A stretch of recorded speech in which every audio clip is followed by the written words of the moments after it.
Welcome back to the True Crime Critique. I'm your host, Jeremy Ryan. This is part 2 of a 3-part special episode in our look of the Colonial Highway Murders. 30 years later, 8 deaths, no answers. And now, the Colonial Parkway Murders, Part 2. It's my first of 2 guests in tonight's conclusion to the Colonial Parkway Murders. I spoke last week about how important it is to give these victims a voice again. This gentleman has been the face and voice of one of our victims and a prominent advocate to keep these victims from being forgotten. One of the key reasons this case continues to breathe life is because of this gentleman. So let's welcome one of the family members of the victims of this case, the older brother of Kathleen Thomas. His name is Bill Thomas. If you recall, Kathleen was one of the first paired couple from last week's victimology highlight. They were Kathleen and Rebecca Dowski were the first sign that their murder was the first sign that a predator was lurking around the parkway. To recap what happened, this was the case in 1986 where the grisly remains of a young lesbian couple was found just off the Colonial Parkway, where investigators found signs of apparent strangulation with ligature marks on the wrist and neck. Also, a gruesome attempt at decapitation through deep cut knife wounds to the neck, and what investigators would call an amateur attempt to hide a crime scene with the attempt to light the car and the victims on fire using diesel fuel. Through forensic countermeasures, the victims would later be identified as 27-year-old Navy officer and United States Naval Academy graduate Kathleen Thomas and 21-year-old business major from the College of William and Mary, Rebecca Dowski. So, Bill, I can't begin to tell you, even after all these years, how sorry I am to you and your family for your loss. Well, thanks, Jeremy. I really appreciate it. I mean, given, her education and the prestigious United States Naval Academy and her new relationship, it looks like she had a wonderful future ahead of her. So, once again, I have no words. Well, thank you. So before we get started with the interview with Bill, Bill, once again, Bill Thomas is the older brother of Kathleen Thomas. But, aside from this horrible tragedy, I really have to, doing my research on the Thomas family, your family has had a number of surprising achievements given, the tragedy so early on. So, Bill, correct me if I'm wrong, you have a number of siblings, right? Yeah, there's 4 kids in my family, nice Irish Catholic family from Boston, 3 boys and a girl. So Kathy is the youngest of 4 and the only girl. Very, very close family. My father is a Naval Academy graduate. My older brother, Richard, is also a Naval Academy graduate. And then Kathy surprised us when the service academies were opened up for women. Kathy announced that she wanted to also apply for an appointment to the Naval Academy, which is a very difficult thing to get. You have to apply to your congressman or your senator. And go through a very rigorous I didn't know that. Wow. Program in order to get an appointment to the Naval Academy. And my father had not pushed us in this direction at all. He had said repeatedly, you kids could do very well in the civilian sector, and my mom and dad definitely did not push us in the Navy direction, but I think we'd enjoyed being what they call Navy juniors and moving around the country as much as we did when we were kids. And I think we were all very interested in the Navy and in my father's career in the Navy. My mother was a registered nurse as well. But again, my dad didn't push us in that direction. So Kathy's actually in the second class with women at the United States Naval Academy. And it may be hard for people to understand now, but even though Congress had dictated that the service academies were going to be made open to women, don't think that that meant that they just threw their doors open and said, come on in, you're welcome. Being very frank as always, they actually were very adversarial to having women at the Naval Academy, and it was a very, very rough ride for Kathy and her classmates in the class of 1981. There was one class before then, the class of 1980, and those women made it very clear to the incoming plebes, as they're called, female plebes, that it was going to be a very difficult place to be, and that proved to be precisely what happened. On top of that, when Kathy later came out when she was in the Navy as a lesbian, that created its own set of problems. But we can talk about that when you're ready. Okay. So Bill, you yourself, you serve as chairman of the board of Film LA. Right. Now, what exactly is it what is Film LA? Well, Film LA is the film permitting and advocacy agency. We promote film, television, and commercial production here in Southern California. Now, did you always want to be in the entertainment business, or? Well, I've been involved in entertainment for a number of years. I spent, prior to Film LA, I spent 14 years with songwriters organization ASCAP, the American Society of Composers, Authors, and Publishers, followed by 6.5 years with AFTRA, the American Federation of Television and Radio Artists. They all have these really crazy acronyms. Yeah, I remember. And then I was one of the senior execs that helped merge the Screen Actors Guild and AFTRA under one umbrella as a labor union, which is now called SAG-AFTRA. And then after leaving SAG-AFTRA, I was with the American Federation of Musicians and the Art Directors Guild. Apparently, I'm stuck in the A's here for most of my career. So, and my girlfriend Pamela will often say, "Wait a minute, what's this acronym in entertainment and the labor movement?" So over the course of, I guess it must be about 30 years total, I've been involved in artist advocacy and representing creative people for all these years. Yeah, you have quite a distinguished career. Now, did what happened to Kathy, did that really change what you wanted to do in life, or did it shape it, did it mold it? No, not necessarily. I've always had an interest in music and entertainment and film and television, so it didn't really have an impact on my career. And it wasn't until 8 years ago now when a story broke that the Colonial Parkway Murders crime scene photos had been leaked accidentally by the FBI and they were out in public.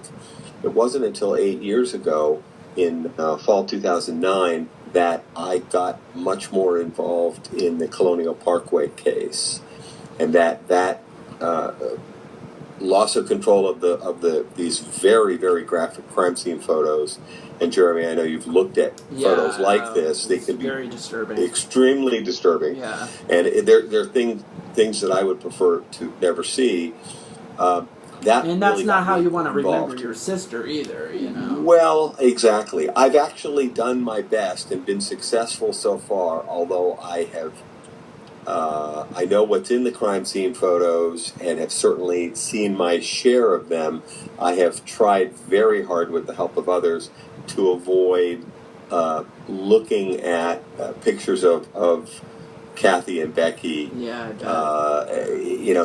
that manner. As you say, I want to remember Kathy and Becky in a certain positive way, and as I've said before, my nightmares are vivid enough as it is without seeing pictures of Kathy and Becky displayed in that fashion, which is one of the reasons why we were so upset when we found out about the crime scene photos and the fact that the FBI had lost control of them. Yeah, that's actually ridiculous. I mean, that's the FBI. Yeah. Yeah. So a little more about your family. So you have a younger brother, Jack. Now, correct. Jack has had a distinguished career as a theatrical producer for both on and off Broadway productions. Correct. He lives in New York with his husband, and Jack has been involved in theater for a number of years. I have to know him because I love Broadway. Well, remember, the producers are behind the scene. They're the ones raising the money, and I'm talking about the good seats. No. Oh, there's that. Now we're talking house seat requests. So Jack's been involved in theater for a number of years after graduating from Yale and the American University in Washington, D.C. He worked for the Schubert Organization for many years before going out on his own. Ironically, he launched his first business weeks before September 11th, 16 years ago, which was a bit of a rough ride at first, but he's had a lot of success.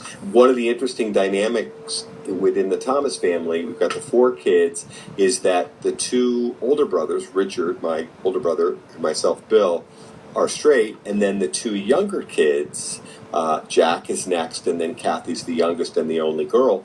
So we have 2 gay and lesbian siblings and 2 straight siblings. I have no idea how this stuff works. Which is an odd dynamic for a family. I'm gay myself, but friends of mine that I know that are LGBT and even some family members. It just seems to be across the line that it's one in the herd. I've heard of a handful of families where there are 2 or more, but even just percentage-wise, if the numbers I've seen, and I'm not an expert on all LGBT issues, but I think they say that 15% or sometimes I've seen 10% of the population are gay or lesbian. Oh. That's just percentage-wise, it's probably going to be 1 in a family. But in our family, it's 2 or 4. It's something we've always been pretty comfortable with. Jack came out when he was a freshman at Yale. Kathy actually did not come out until after she had graduated from the Naval Academy. Which makes sense. But this is really important. Yeah. This is 30 years ago, well, actually more like 34 years ago. It was illegal to be gay or lesbian and be in the service. This is before Don't Ask, Don't Tell. So actually to be gay or lesbian in the Navy or any of the services meant that you could be, literally arrested and thrown in jail. There was a very active effort on the part of what they call the Naval Investigative Service, now called the NCIS, same as the TV show, the Naval Criminal Investigative Service. At that time, was spending a tremendous amount of resources on getting particularly lesbians kicked out of the Navy and the Marine Corps. That's disgusting. So Kathy fell in love with a shipmate while serving on a ship in Norfolk, Virginia, and that would have been her first romantic relationship with a woman. After that relationship ran its course, her girlfriend, to whom she remained very close, her first girlfriend, introduced her to Rebecca Dowski. So that would have been Kathy's second romantic relationship with a woman, and Becky's first lesbian relationship. But when I talk about this now, I know it sounds like a million years ago, but people have to understand how much pressure there was. It wasn't that long ago. Yeah. So these women, this group of lesbian women, had to live their lives on the down low, and there was a tremendous amount of pressure on them. They were serving in active duty positions, particularly in the Navy and the Marine Corps, in Norfolk, Virginia, where the big Navy base is. And this would include Kathy, and you really had to be extremely careful about who you would kind of let into your personal life, so that there was this very kind of closed, very close group of primarily women who kind of looked out for each other and tried to stay off the NCIS, NIS radar. I mean, I love this country, but that's absolutely disgusting. I mean... Well, if you ever get a chance to read a book called Conduct Unbecoming... Oh, I've read it. And your listeners, I was going to say might enjoy it, but it's also going to be very heartbreaking. When I was kind of probing all the things that had happened with the Colonial Parkway murders and was in touch with a number of Kathy's Naval Academy classmates, after I got to like the third of a dozen conversations with these wonderful female classmates of Kathy's, and every single woman said to me, "Have you read Conduct Unbecoming?" As soon as I was done, I turned around and ordered the book. It's a wonderful read, but it's actually a very sad and dark time in our history. Oh yeah. Now about the Naval Academy, what's more impressive about your family, if I'm correct here, is that the Thomas family, you were the first family to have a father, son, and daughter from the same family graduate from the academy? That's correct. It's happened a number of times since, but since Kathy was in the second class with women, they were the first father, son, daughter graduates of the Naval Academy. That's awesome. So, I mean, you guys have had incredible lives. It looks like that you've risen up despite of what happened. Has it shaped your family, you think? It has. I think it was terribly damaging, especially for my parents, and for all of us. It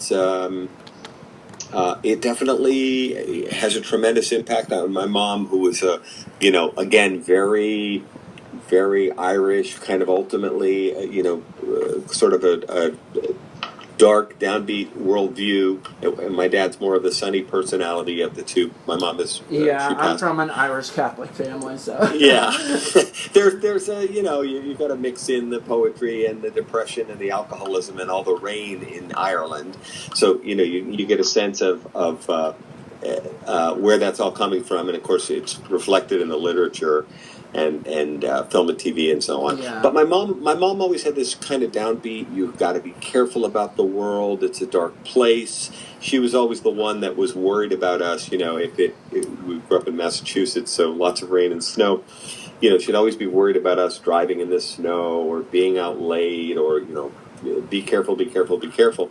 And we pushed back against that good-naturedly throughout our younger lives, especially as teenagers. Oh, Mom, don't worry so much. That's a great deal of how my upbringing was. Like, my sister is younger than me, and she would have a later curfew than I. My mama always knew that I was softer and that, I'll admit it, I'd give my shirt off my back, and... Right. To someone, and I would do it to the wrong person. She knows that, and so she always paid closer attention to what I was doing compared to everybody else. No, exactly. Yeah. So my mom, I have to say though that her fears were all realized when we lost Kathy. That darkness that my mother would talk about, and that worry that there are bad people out there.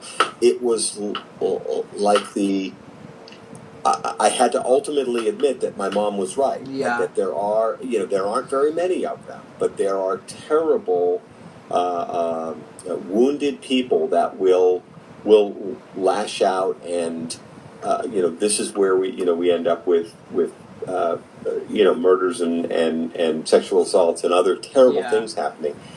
So I had to ultimately admit that. One of the most painful parts of this experience was not only going through my own grief process. I was 30 when Kathy was killed, just shy of my 30th birthday. So going through my own personal grief, but then every time I was together with my family, talking with my family, you saw your own grief reflected and magnified in your family's eyes, and it is not an exaggeration to say that my parents, particularly my mother, they were never the same. Oh, I couldn't. And so for my mother, she lost her youngest child, their only daughter, her best friend, and someone to whom she was just spiritually so close to. It left a big hole. Yeah, and then so for all the years, my mom died when she was 75, which is about, I think, I've done the math here in a second, but, 13, 14 years ago now, she carried that loss very heavily, if you understand what I mean, for the rest of her days, and so do the rest of us on some level. I remember reading about President Bill Clinton and this ability to compartmentalize, and so you're able to put aside terrible things and focus on other things, positive things. Yeah. And so I've achieved some ability to do that, but it's still difficult. It's a real burden. I can only imagine. Now, Bill, I've been, my listeners have been through this process with me, both on social media and through the first episode, and I've been doing a lot of research, just about everything that's been published.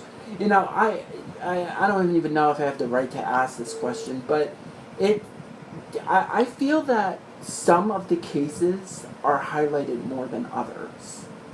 You mean within the Colonial Parkway Murders? Yes. And for instance, in what way? In the way where, and I'm sure all the families still grieve to this day, but that you don't really hear much from the victim's family, from certain victims' families. Are they still around? Did they, Well, they're all still around. Oh, okay. One of the things I've learned over the years, Jeremy, is that first of all, I don't mean this as a bad thing. I'm just curious. I'm not taking it that way. Not at all. One of the things I've learned is that over time, different family members will participate in whatever way they're comfortable. So, for example, over the years, certain family members have stepped back. They just, in some cases, if you're talking about the parents now, keeping in mind that the case has dragged on for 30 years, in some cases the parents have gotten older and have passed on, or they're just not up to, for instance, having a conversation with you. As I know we keep this very positive and friendly, but it's still difficult for people to go through, particularly when we get into the discussing the loss as we are today, and sometimes I'm comfortable talking about the four crime scenes and the details of the case. Not everyone is there. There's also like stabbing you over and over again. Yeah, exactly. And for certain family members, and I've met with most of the families and certainly talked to all of them. For some of our parents, that becomes difficult. And then there is something interesting that goes on with a case like ours. It's a cold case that's stretched on for as long as it has, which is there's a generational shift going on, a shift from the parents, in most examples now, when you're talking to a member of the Colonial Parkway Murders families, you're talking to a sibling. In my case, you're talking to an older brother. If you talk to Joyce Call, for example, she's Keith's older sister. Yeah. For instance, in the Call example, both the parents, Mr. and Mrs. Call, have passed on. My mother is gone. So, just through the natural attrition of the years, we lose people. And then, as I mentioned, others, they kind of want to step back, or they might have been active at one time, but they've said to me privately, Bill, I just can't do it anymore. Yeah, I mean, and that's where I could really sidestep to this next question. It's been over 30 years since Kathy and the others been murdered. Do you recall that night? Do you remember what you were doing the night that Kathy was murdered? Well, yes. They, Kathy and Becky went missing on a Thursday night. They were at William and Mary. There were 4 women there. Kathy, Becky, my sister's first girlfriend, and another friend, so 4 women altogether, were at William and Mary working on an assignment. My sister's first girlfriend and Rebecca Dowski were taking a class together at William and Mary, and there was an assignment due, and Kathy and their other friend Karen were there in support roles.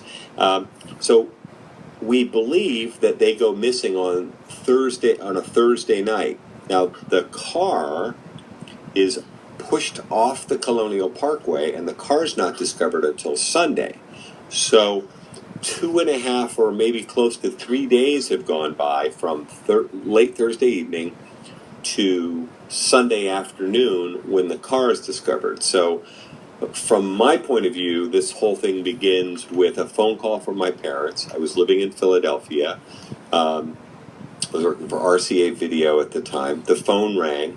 It was my mom and dad. Now, again, I have to remind your listeners, this is a pre-internet, pre-cell phone environment. If you wanted to talk to somebody, there was no email, there were no texts, there were no cell phones. Landlines. There were landlines, full stop. If you wanted to talk to somebody, you either called them on their landline at home or their landline at work. Yeah. That was it. Yeah. So in this case, the phone rings. I'm at my apartment.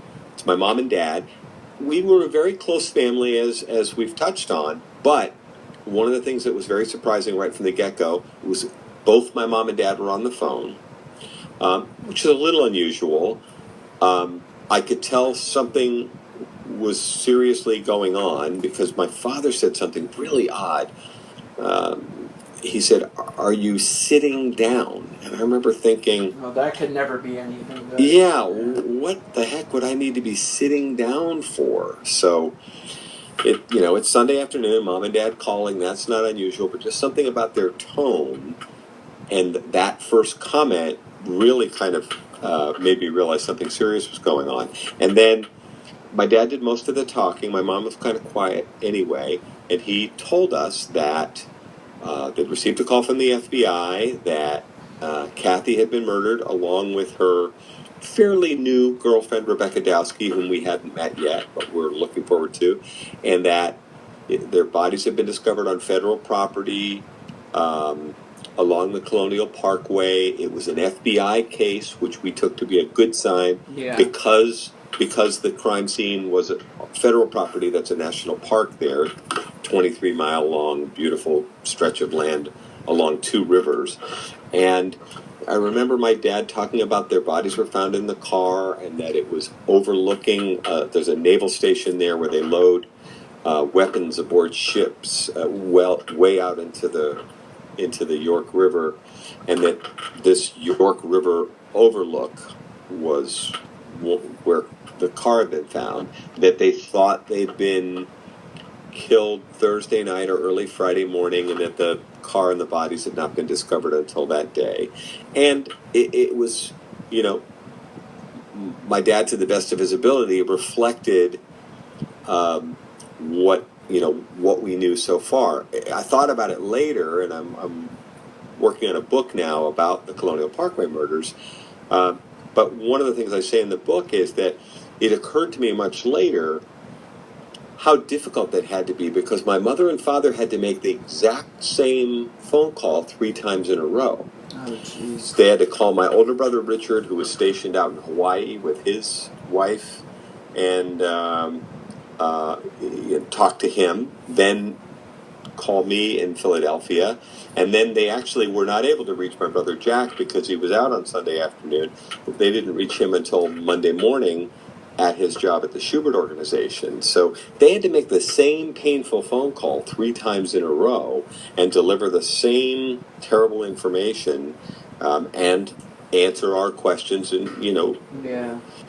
although we were in shock, I think we're smart, thoughtful people for the most part, and we had a ton of questions. Yeah. Now, ultimately, then I headed north from Philadelphia the next day up to pick up my brother in New York. I spent the night with him at his apartment. I remember going out to dinner and just having this kind of shell-shocked dinner with Jack and a couple of friends. And then, I guess now we're up to Tuesday, heading up to my parents' house up in Lowell, Massachusetts. And sometime in those next few days, Richard flew from Hawaii, where he was stationed, to Virginia to identify Kathy's body, which is a terrible task, to ask an older brother to do. Yeah. He's a doctor, but nonetheless, no one wants to see their kid sister under those circumstances. And then at the same time, we were up in Massachusetts, and sometime in those next few days, but within 48 hours or so of that first phone call from my parents, we met with the FBI. And 2 FBI agents from the Boston office came up to my parents' house in Lowell and sat at my parents' dining room table, and a group of us sat around the table. Now, keep in mind, the siblings were all young adults. I think Kathy was the youngest at age 27, and so 27 to 33. So we weren't kids. And the FBI, I remember one of the FBI agents walked us through the case, and we had, particularly me, a ton of questions. And I remember one of the things they said to us was, "We believe that your sister and Ms. Dowski were approached by an authority figure." And I stopped them at the dining room table and said, "We don't understand. What's an authority figure?" Yeah. And they said, well, and you could tell they were uncomfortable with this question. So they kind of eased into it, but they said, well, when we say an authority figure, that's FBI speak for a National Park Service ranger. They were the folks that patrolled that Colonial Parkway. A deputy sheriff from one of the area Virginia counties, a Virginia State police officer. There's all kinds of other service-related police forces. We talked about the NIS. They said it could be an FBI agent or an agent from the ATF. I mean, they tried to be inclusive, but they said, we believe that someone approached them while they were parked, and approached them in a non-threatening way. We believe they were either in law enforcement or presented as such. Okay, so let me stop you there real quick. So aside from so you're bringing us into what the FBI is telling you about the case thus far within the first 48 hours, right? Yes. Okay. All right. So go ahead. I just want to make that clear. That's all. Well, and over time, other theories were put forward. Obviously, when someone is murdered, I mean, among the first places an investigator is going to go is they're going to look at, and as you've talked about victimology in your episode 1, they're going to look at who are these people, who are they involved with romantically, what are their professional connections, family connections, and so on. And let's be honest, a lot of times they do look hard at husbands, wives, boyfriends, girlfriends, partners, that's what the first, have you. your first, because But because of the Thomas Dowski crime, because of from what they've released, it seems to be very almost like a crime of passion in some ways. Yeah, it's very violent. It's very personal. Keeping in mind now, for your listeners, shooting someone from across the room is difficult enough. Yeah. But to actually kill someone, to strangle someone with rope, and then cut their throats from beyond ear to ear while they're still alive, the hearts were still beating, and then pick them up and put them in my sister Kathy's 1980 Honda Civic, which is a really small car, and you think about, there's a level of intimacy here in everything I've just described. You're actually holding someone while you kill them. So this is extremely intimate, personal, passionate. It's ultra violent. So there's a sense of rage. That was one of the words they used. Yes, and that crime scene versus the others. From what we know about the others, maybe because there's more information, but just it might like be. It might be a great deal of rage, because we're not talking about one method to make sure someone's dead. We're talking about 3. Yeah, and actually some investigators, others don't agree with this, but some investigators have said to me they think this is there's a degree of overkill. And I'd seen that in one of your documentaries that you were on. I absolutely agree. I mean, they wanted to make sure without a doubt, and I know it's hard for you to hear this, but without a doubt, they wanted to make sure that these girls were dead.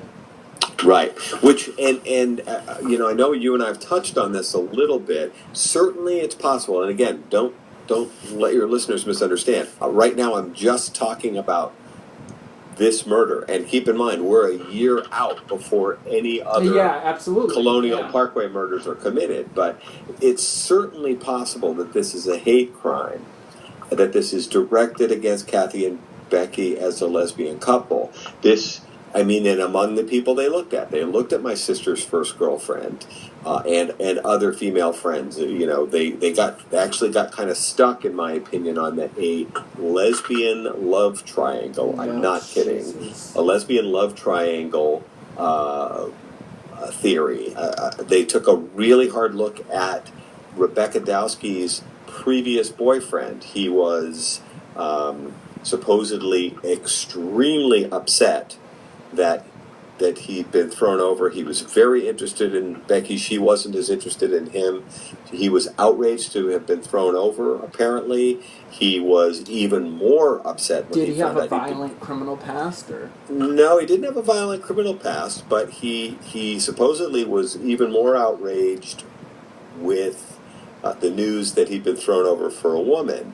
Now, I need to keep going here. Again, I'm not prejudging anyone, but he was Muslim.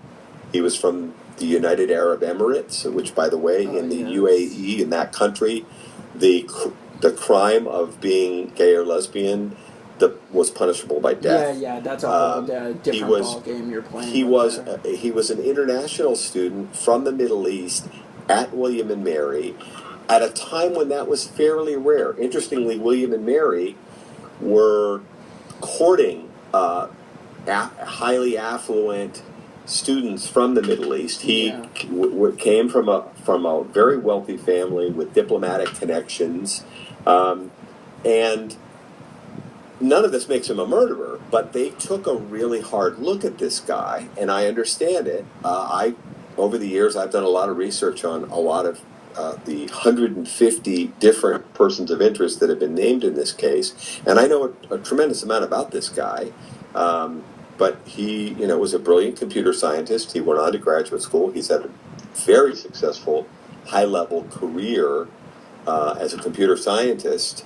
Is he smart enough to kill 2 people and get away with it? I would say absolutely yes. Is he guilty? I'm not implying that he is.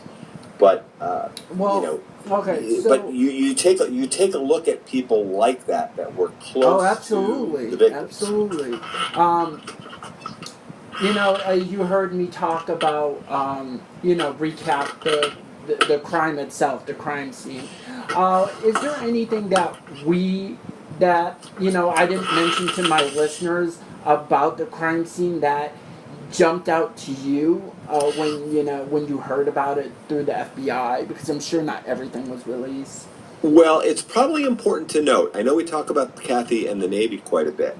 It's important to note that Kathy had left the Navy a few months before their death, and this may be significant. She went to the Naval Academy. You're there for 4 years. You graduate. Then you must stay in the Navy on active duty for 5 years. And Kathy had, come out as a lesbian and been involved in 2 romantic relationships with a woman, and she had decided that she felt the opportunities within the Navy for a female officer were too limited.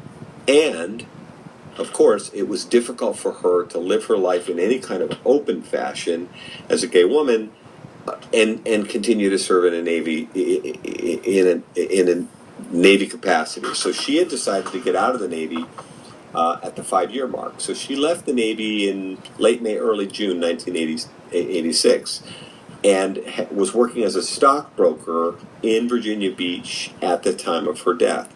Now, whether it's significant or not that Kathy had been in the Navy and had just left the Navy, we're not sure. But I mean, one of the things that still needs another look is, did someone know Kathy through the Navy? It could have been someone that was romantically interested in her, a shipmate, or someone that met her on the base. She worked for 3 years aboard a submarine tender based in Norfolk, Virginia, and then she had worked for 2 years as what they call a protocol officer, which is a very high level of handling all the VIPs that would come to the Norfolk Naval Base, which, by the way, is the largest U.S. naval facility on the East Coast. Oh. So they'd have a lot of international folks coming there,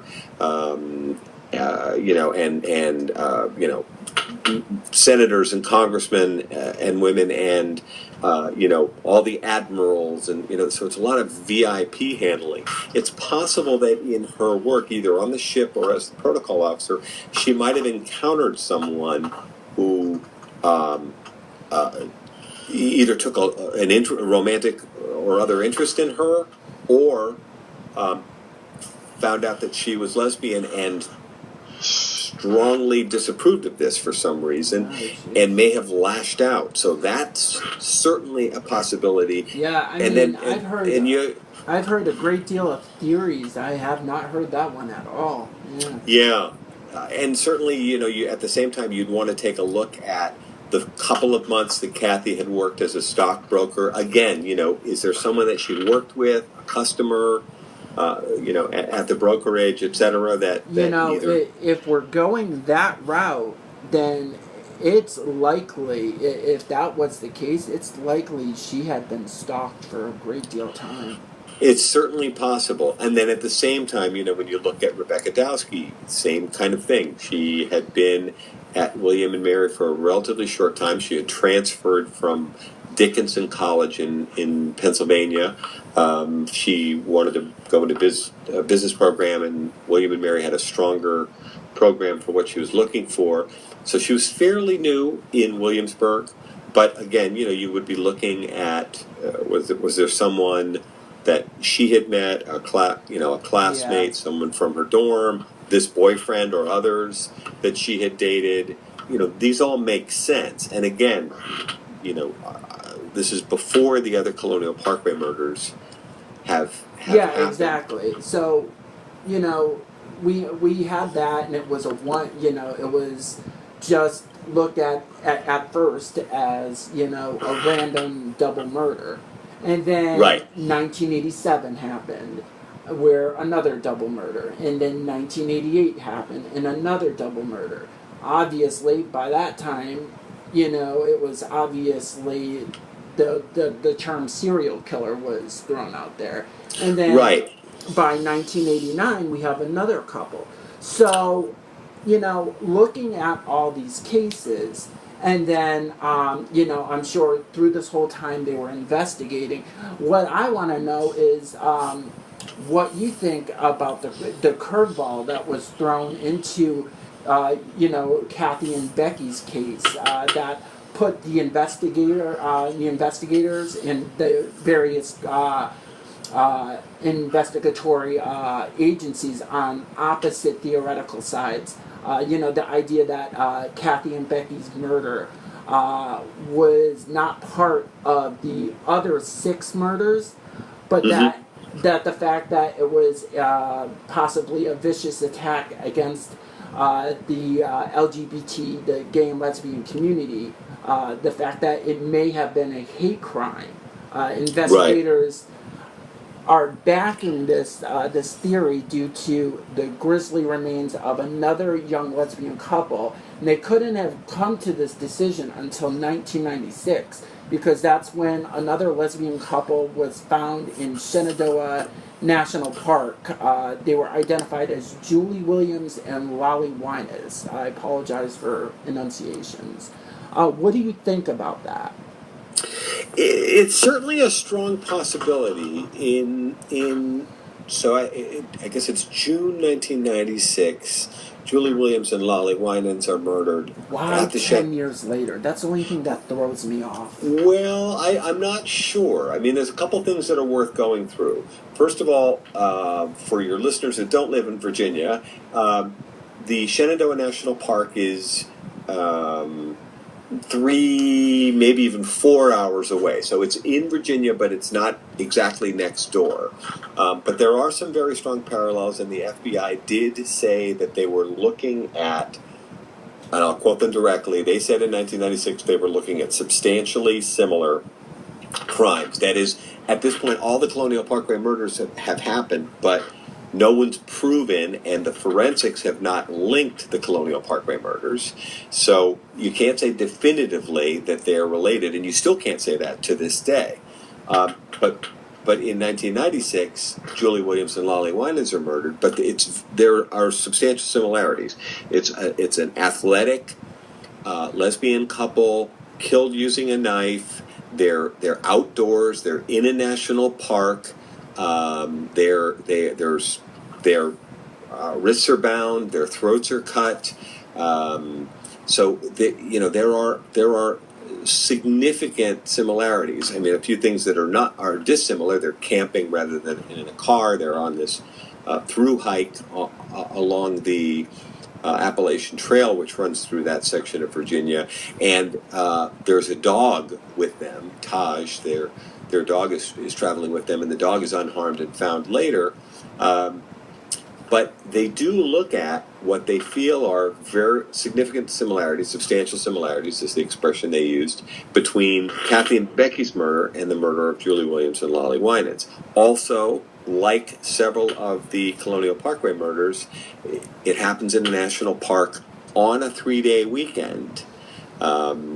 So there are similarities. Now, flash forward a couple of years, the FBI investigators identify a man named Daryl David Rice, who has committed assaults against other women in the Shenandoah National Park. So let me stop you there real quick. All right, Daryl David Rice. I was going to mention him a little later, but tell us what type of crimes are on his rap sheet.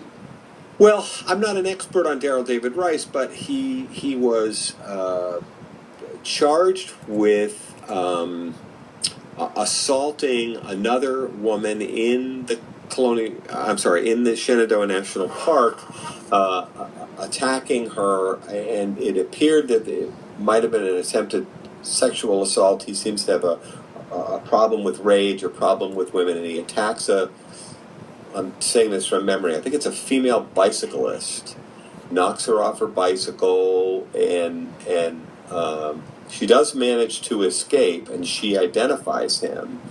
And later, as they're putting together a case against him, they looked at him for the Julie Williams Lolly Winans murder, and he ultimately was charged there by federal authorities. Mm-hmm. And then they attempted to link him into another unsolved case called the Route 29 stalker case. Oh, yeah, which happened, in that same part of Virginia where a number of female motorists had been flagged down by a man who attempted to indicate to them that there was a problem with their car, and a number of women were pulled over.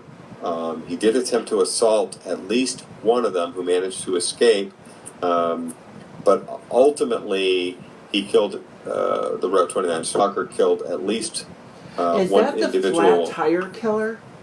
Well, I've never heard that expression. Alicia Showalter Reynolds was the victim. I've never heard the case called anything but the Route 29 stalker case. Because they have a victim who survived, they had a sketch and a good description of that individual. He seemed to use different vehicles. They thought it might have been somebody that worked on cars or had access to multiple vehicles. That case remains unsolved. There were, it's got to be 15 or 20 different incidents. It's more than 20 off the top of my head. In that 1996 time frame. Yeah. Ultimately, the federal authorities were not able to link Daryl David Rice into the Route 29 stalker case. They did charge him with assaulting the woman at the Shenandoah National Park successfully, and then they also brought him to trial for the Julie Williams Lolly Winans murder and were unsuccessful. The case fell apart at trial. There was some sort of DNA contamination. Now, do you think he's responsible for the Winans? Or do you not want to say that? The FBI agents that I've talked to feel very strongly that he is. At this point, the technology has kind of let them down, and they've not been able to prove beyond a reasonable doubt that he is responsible. Now, regarding Daryl David Rice and the Colonial Parkway murders, I think he's too young to have committed the Colonial Parkway murders. I agree. I think he's in his mid-20s at the time of the 1996 murders, which puts him in his mid-teens or so, which is, as I understand from the experts, is kind of young for a, think about the Colonial Parkway murders. Someone, or it could be more than someone, is asserting control over 4 young couples, in a way where, there's a great deal of confidence required for one or even 2 people to, kill 4 young couples, with healthy young people who could resist. Do you think that it's possible that the Winans case could be a 5th Colonial Parkway murder? Or is it a stretch? It might be a little bit of a stretch. There are some intriguing coincidences that we haven't talked about. There are 4 National Park Service rangers who worked at the Colonial Parkway in 1986, who were working at the Shenandoah National Park in 1996. That is... And remember now, in the Colonial Parkway murders, we've talked a number of times about the fact that it could be someone in law enforcement. And these National Park Service rangers patrolled the Colonial Parkway in cop cars, not even SUVs, and carry a gun and a badge, and essentially are investigative rangers. And again, I'm not disparaging the National Park Service or their rangers, nor am I saying that any of them are murderers. However, 4 of them were on the Colonial Parkway who were working the Shenandoah Park 10 years later, including one who was a person of interest, who was given a lie detector test and was seriously looked at as a suspect in the Colonial Parkway murders. What I find more than a little ironic is that this ranger, who was a person of interest in the Colonial Parkway murders, was permitted to be an active participant in the investigation of the Julie Williams Lolly Winans murder, which the FBI said publicly was substantially similar to the murder of Kathy Thomas and Rebecca Dowski. I find that completely unacceptable that someone who was a person of interest in the Thomas Dowski whether murder, they're involved or not, it's just why wouldn't you put that man it's aside? It's a huge conflict of interest. Yeah, I think so too, and I have some real issues with the decision to allow this ranger to be part of the investigative team in the Williams and Winans case. No one has ever given me a reasonable answer as to why they allowed this man to participate. I think it was a lack of communication between the two different FBI field offices. The Colonial Parkway murders are handled through the Norfolk and Newport News offices. The Shenandoah case was handled through the Richmond office. I think there was bad communication, but I certainly would not have allowed a person of interest who had been given a lie detector test to be permitted to be up to his hips in a very substantially similar murder 10 years later. Absolutely. So let's I guess like sidestep a little bit. One of the major themes in all these murders, one of the things that really jumps out at everybody is the fact that the time of year seems to be a consistent theme. Yes. Especially the fall, back to school time. Right. If it's that's one thing, or the fact that they're on holiday weekends or holidays. Let me ask you a question. The year of the crime scene in April, was that during Easter at all? No, I don't think so. Oh, okay. Or Passover at all? No, I don't think so. I don't think that one lines up with a holiday. That's the Call Haley disappearance. Yeah, I was just thinking about that, so I figured I'd jump. And of course, that's the only one of the four so-called Colonial Parkway murders where there's no bodies because we've never recovered their remains. So you believe that the time of year is a major, I guess, factor here? Or? Here you and I are in September 2017. I'm very struck by the fact that 3 of the 4 Colonial Parkway murders are in the same 6-week period between the Labor Day and October 15th. So it's in this very tight window. Yeah. And as you mentioned, it could be a time of the year that his family goes on vacation. And then three of the 4 are in this tight window in the fall. Or it could be a stressor, a death in his family, or something like that. Yeah, or I don't. Not that I'm saying that that's an excuse, but they say that that's the reason why people kill, is they have a stressor that sets them off. Yeah, and look, back to school or September, October could be a trigger for this killer. The 3-day weekends, perhaps he has the weekend off, or perhaps he has to work the weekend. Yeah. Again, you can kind of work through different scenarios in your head, and I know you've done that, Jeremy. But I run everything through. Yeah, it's funny. I mean, I'll be honest. I've been involved in this case for a long time. I've looked at everything from phases of the moon, and keeping in mind that one of the strong theories is that this person may have been in law enforcement, or they may have had military training. Well, I've even looked at how bright was it. As you know, military operations are often planned on the dark. If they can be set on a particular date, they often try to get them on the darkest night of the month. When there's what they call a new moon, versus. You were just talking about, various theories of who this person could be. You've been at the heart of this investigation, kind of the voice of all the victims in a way, to really keep this case alive, to get some closure here.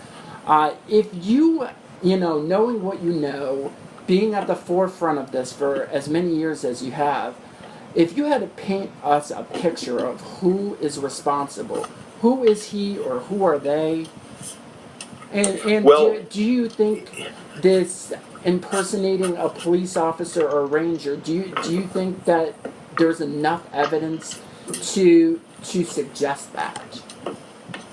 So it's a two-parter there. yeah,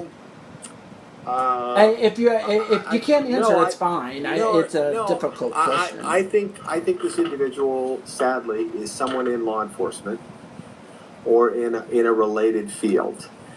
Now, this is assuming that we're going with the FBI's theory that the 4 double homicides in the Colonial Parkway murders are all related. There are very highly qualified investigators at the Virginia State Police who believe that their cases, and we should probably recap this, 2 of the 4 double homicides happened on the Colonial Parkway directly, which is federal property, and they're FBI cases. The other 2 cases took place off the Colonial Parkway, and they are handled by separate FBI. Still the FBI. Separate Virginia State Police. It's the Virginia State investigators, Police. And those individual investigators believe that their individual crime that they're responsible for is the outlier, and they may be right. In other words, they're saying they believe their double homicide is not part of the Colonial Parkway murders, but is an independent event, and they may be right. But if you go back to the FBI's working theory, which different investigators have handled this case over the years. I think they all need to be together. I don't think that you should be having. Well, I met for 9 hours with the FBI a year ago when I was in Virginia. That makes no sense to me. And one of the things that I met with the whole team. One of the things that one of the top investigators there said to me is, "Bill, what are the chances that 4 double homicides happened approximately one couple of years, actually 3 years in a row when you go from beginning to end, from fall 86 to fall 89, in terms of actual number of months. What are the chances that 4 couples were killed in a fairly close area? And we're not talking about a gigantic metropolitan area like New York or Los Angeles. We're talking about a relatively compact area, some of which is lightly populated. So we're not talking about gigantic cities here. And as they said, couple homicides are very rare. Lover's Lane homicides are very rare. And then to have a cluster like this over a 3-year period and with an apparent, beginning and end, they said just the statistics are completely off the charts. So to your point, Jeremy, I think it's quite possible they're related. Sadly, I think here it is now, almost 31 years later, we're actually right back to where we started, even before the rest of the Colonial Parkway murders happened, which is the FBI believes that someone from law enforcement may be involved. And that makes investigators terribly uncomfortable, because no one wants to think that a cop of any sort would commit a crime like this, but that possibility is very real. Well, it kind of makes sense. I mean, we're talking about we're over 30. This hasn't been solved for over 30 years now, and when you look at police corruption cases, there's a huge correlation with many of those cases that are cover-ups, that they haven't been solved until an outside investigatory agency stepped in and put the pieces of the puzzle together. So that's correct, and sadly, back in the 1980s, there was a high level of corruption in a number of these county law enforcement agencies. And again, I'm not casting aspersions on any individual agency or any individual law enforcement. officer. But there were a lot of problems with corruption, particularly at the county level in Virginia back in the 1980s. You know, this case frustrates me. I know it probably frustrates you even more. You and me both. So, all right, looking at what we've talked about, we've talked about a lot of stuff today. What do you think, for over 30 years, what do you think has held up this case from being solved? Well, the state of the art. Or how do you think we could get this solved? What's next? How do we get closure? Yeah. The state of the art in forensics in 1986 to 1989 was not very advanced. So the good news is, on a going forward basis, the advances in forensics have been significant. One of the things that I could tell your listeners is that cold cases are the lowest priority of all for the Federal Bureau of Investigation. Violent crime is the lowest priority of all for the Federal Bureau of Investigation. What's the top priority for the FBI? It's anti-terrorism. Since 9/11, the FBI has been largely redeployed as an anti-terrorism agency. I am not criticizing that, but we've actually made a terrible mistake as a country, because retired FBI agents who can now speak to me more frankly have told me that there have been drastic cuts at the FBI in terms of the amount of dollars that are going into the crime lab. This is the, world's finest crime lab at Quantico, Virginia, that we see on television. That there have been up to 90% cuts of budgets within various aspects of the labs there at Quantico, because we're redevoting the entire agency, basically.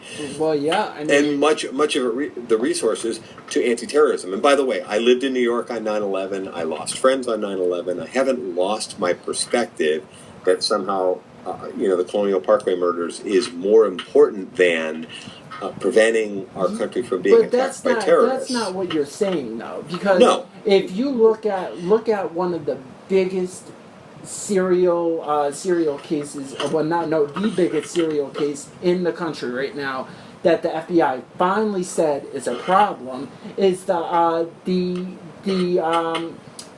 highway serial killer initiative.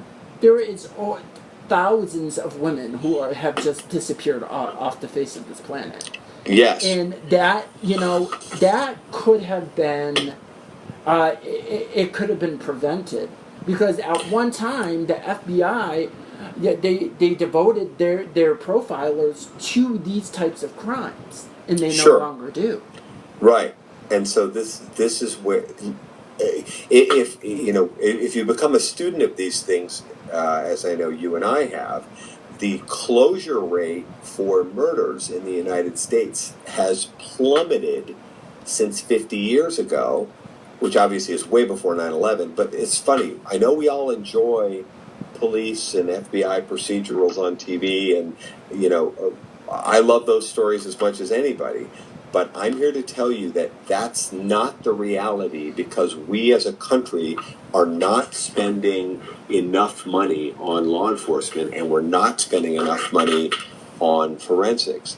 The closure rate on murder used to be up in the 90+% range back in the 60s. Now we're down to around 70% of murders. So the chances are 1 in 3 that if your loved one is murdered tomorrow, and I hope that does not happen, there's a 1 in 3 chance that you will never know who killed them. And so we've all been kind of misled. I'm not saying intentionally, but while we're all enjoying police procedurals and so on, which seem to wrap up these amazing cases in state-of-the-art labs in 52 minutes or less by the end of the show, I'm here to tell you, as someone that's lived this for 30 years, that's not reality. And we've had to fight, and I mean literally fight, for attention and resources in this case. And one of the reasons I believe the Colonial Parkway Murders has not been solved is that we are not spending anywhere near enough money. So I find it infuriating that in the richest country in the world, we have a second-class system in terms of the forensics. We have state-of-the-art facilities, and we have the capability to solve thousands of additional unsolved rapes, murders, sexual assaults, and so on.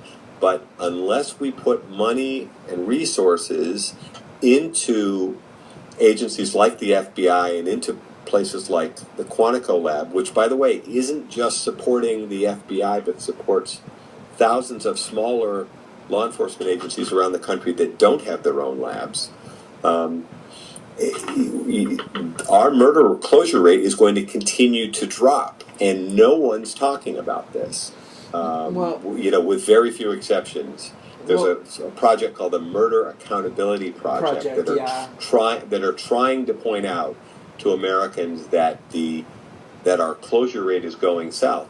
This is how you end up with situations like the Colonial Parkway Murders, where on some level, some days I feel like a lobbyist. I sent a request to the FBI yesterday asking them to use new technology from a company called MVAC. Yeah, that's what I was going to ask you about. It's about the MVAC. This MVAC company out of Salt Lake City has developed a new system whereby they can soak items of, let's say, clothing that might have multiple DNA samples. If you think about a blood-soaked article of clothing, which obviously would have victim's blood on it, but it also might have DNA from the perpetrator as well. But usually, if you think about those procedurals you watch them use a Q-tip, and they're trying to find a spot on a piece of clothing or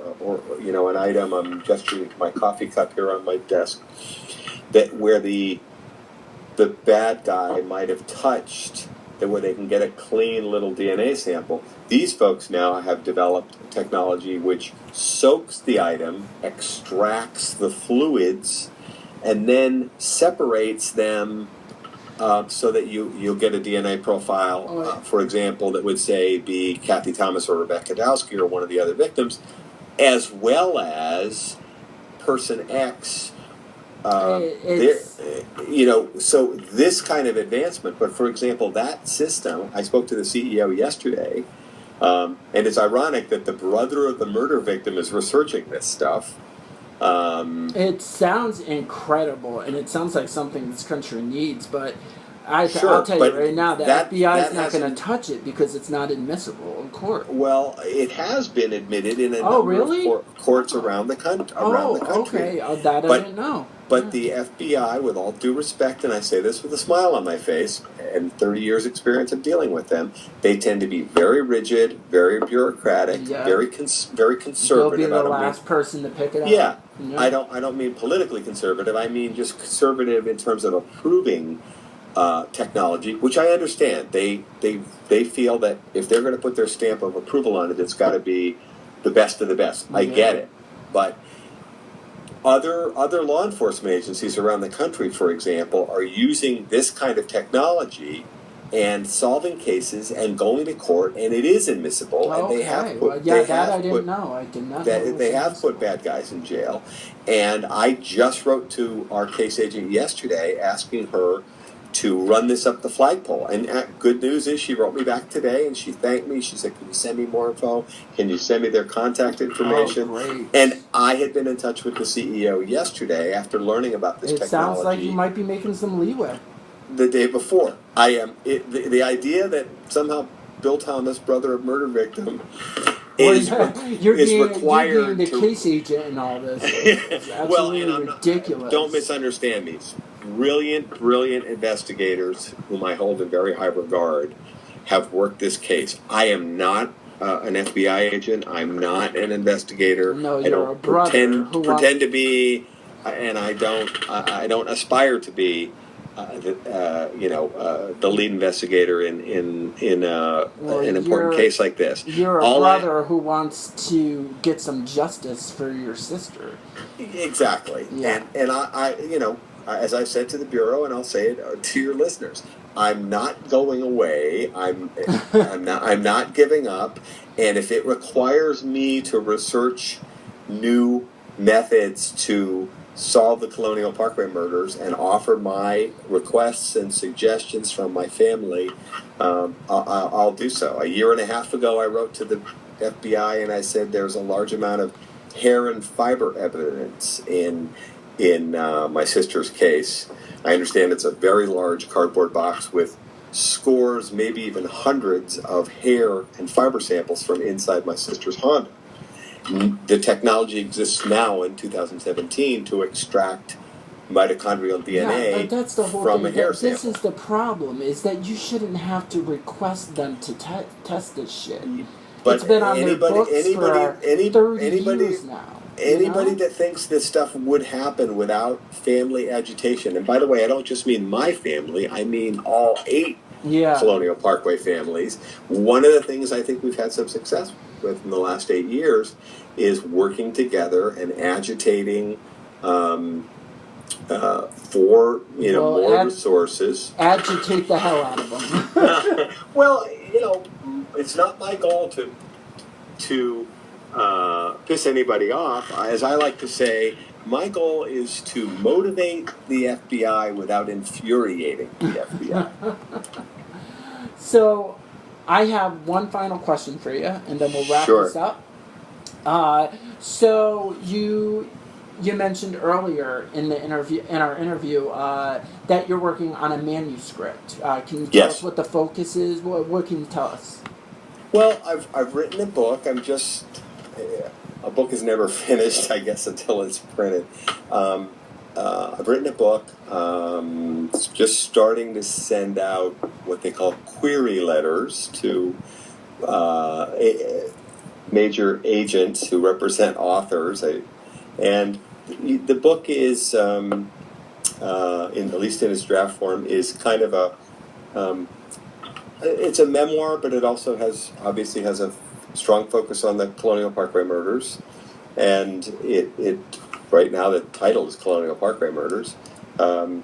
It's partly a kind of a inside view of the investigation, what transpired between the families and the FBI, and then there's a kind of a strong through line of my own personal journey, through this process. How did I get involved in the Parkway case? How did I get pulled in 8 years ago?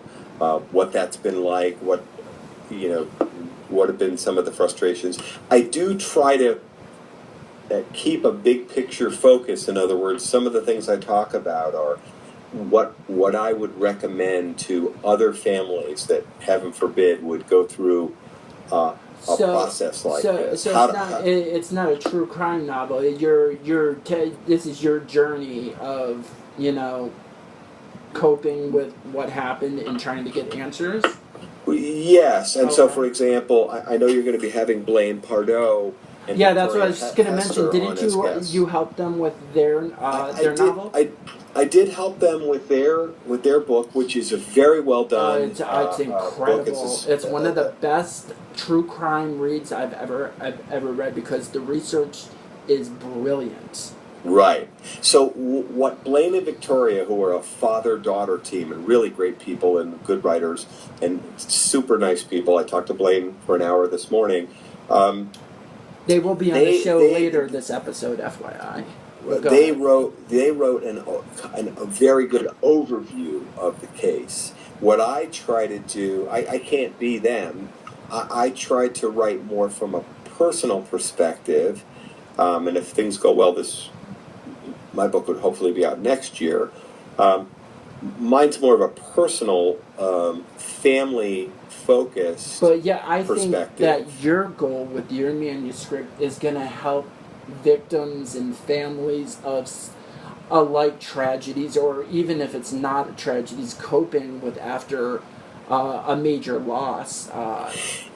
Correct. Yeah. And I don't think there's many. There's even a chapter on how, if you are forced into this kind of situation, what America's Most Wanted's host John Walsh, who lost his son Adam Walsh, what he says, you're forced to join the club that no one wants to join, which is someone that's lost a murder victim like this. There's a chapter which we'll also, I'm sure, publish elsewhere, which is designed to just walk you through some of the lessons that we've learned, how to work with law enforcement, how to work with the media, mistakes my family made. We made plenty of mistakes. I have made plenty of mistakes in this case over 30 years. But hopefully, what lessons have we learned that might be beneficial to other people that heaven forbid they end up going through, a rape, a sexual assault, a murder, or something like this. A serious crime is committed against one of your family members. How do you cope? What recommendations would we have? Those kind of things. I also talk in the book about the fact that we as a country are not spending enough resources on advanced forensics and law enforcement, and that, as I said, in the richest country in the world, I really do think that we can put some more money into solving cold cases, which give families some comfort. I'm not a big believer in closure. I'm not terribly comfortable with that word. Yeah, but some solace. Yeah, and at least you feel like you're not being ignored. Over the years, I have talked to hundreds of families, and I'll be doing more of this in the next year or so. I'm going to be appearing at some conferences and so on. Of course, they want to know about how we've managed to fight for the resources that we've received in the Colonial Parkway murders, and how we've managed to increase the visibility of our cold case and so on. So I appreciate all the things that they've said, but I'm hoping that part of my idea in the book is to try to give people a sense of hope, and that you can't give up, and that you have to keep a positive focus and moving forward, and hopefully there'll be a positive outcome, or at least you'll know what happened. I'm sure. And those dates that you're going to be speaking, I'll get them from Bill after our interview, and I will post them on the podcast overview if he's in your city and you want to go listen to him speak. I want to thank Bill for his time and for talking about a subject that had to be extraordinarily difficult each time. But each time that you have to talk about the subject, but hopefully, this story, my podcast and podcasts to come and documentaries to come, that it will continue to keep this case alive long enough for you and the other families to get some answers. Before we wrap up, Bill, is there anything that you would like our listeners to leave this episode, this case? Is there anything you would like them to leave here knowing?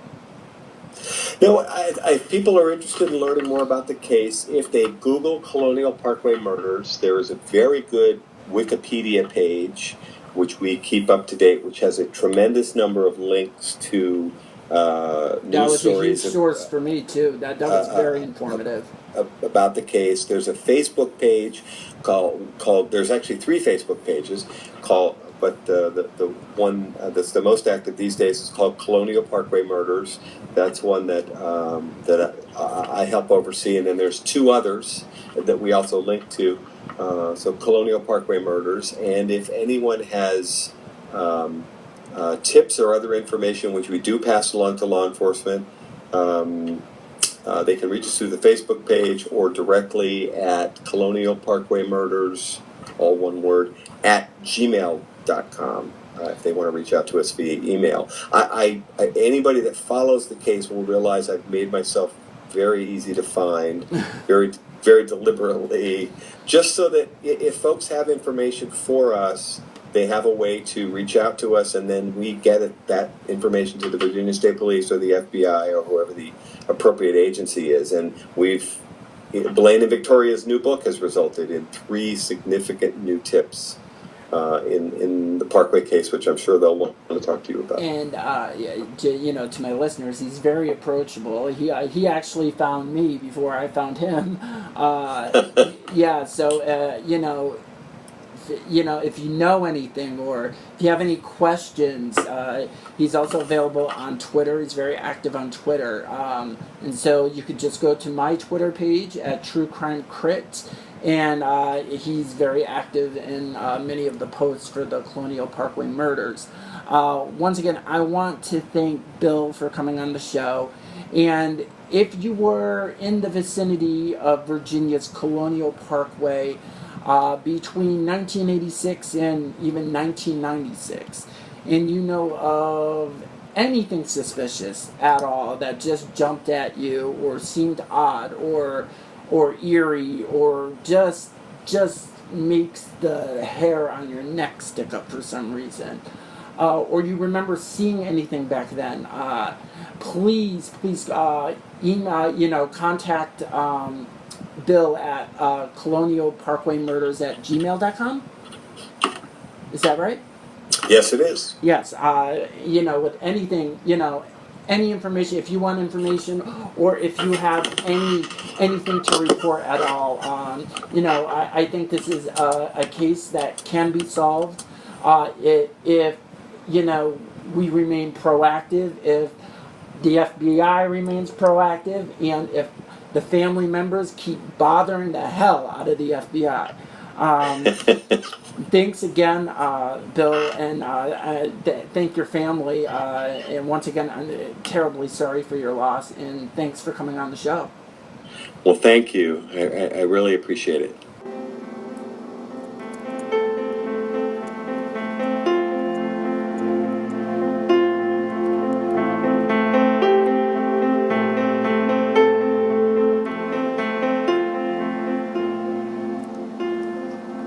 So, that was part 2 of our 3-part look into the Colonial Parkway Murders. I wanted to dedicate an entire episode to Bill Thomas.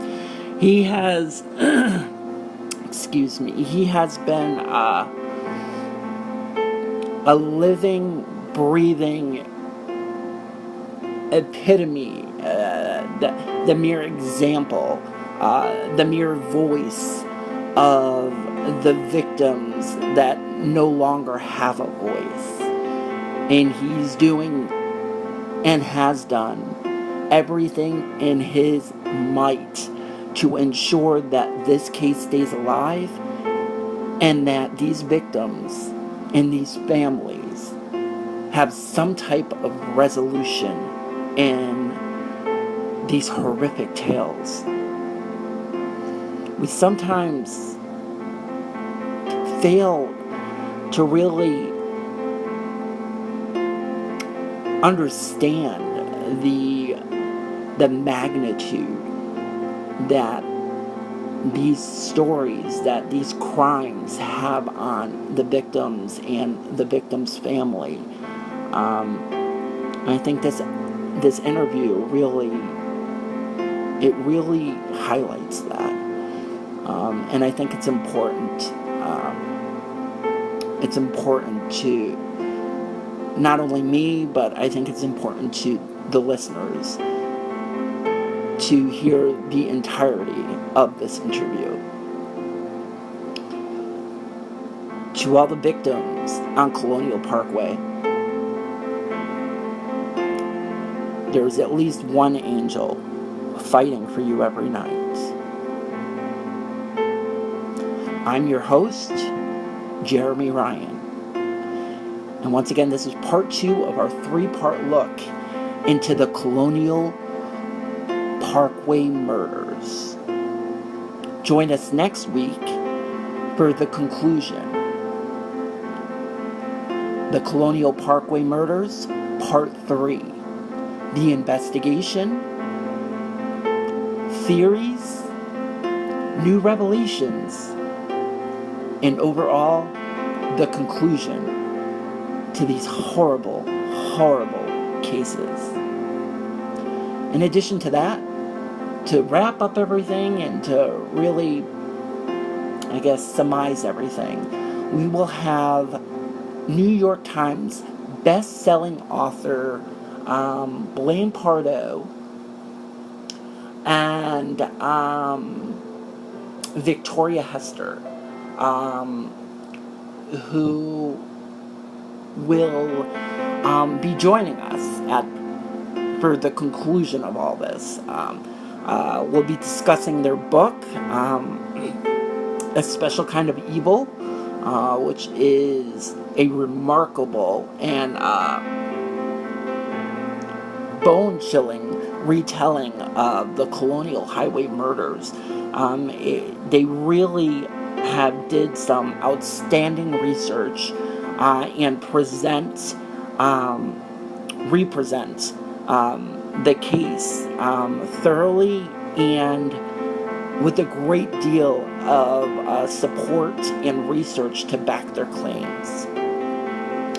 So join us next week for the conclusion of the Colonial Parkway Murders. Once again, I want to thank Bill Thomas and the Thomas family for joining us today. And I want to thank the other victims' families of the Colonial Parkway Murders. Tonight, our thoughts and prayers are with you. And thank you for listening to the True Crime Critique. I'm your host, Jeremy Ryan. We'll see you next week.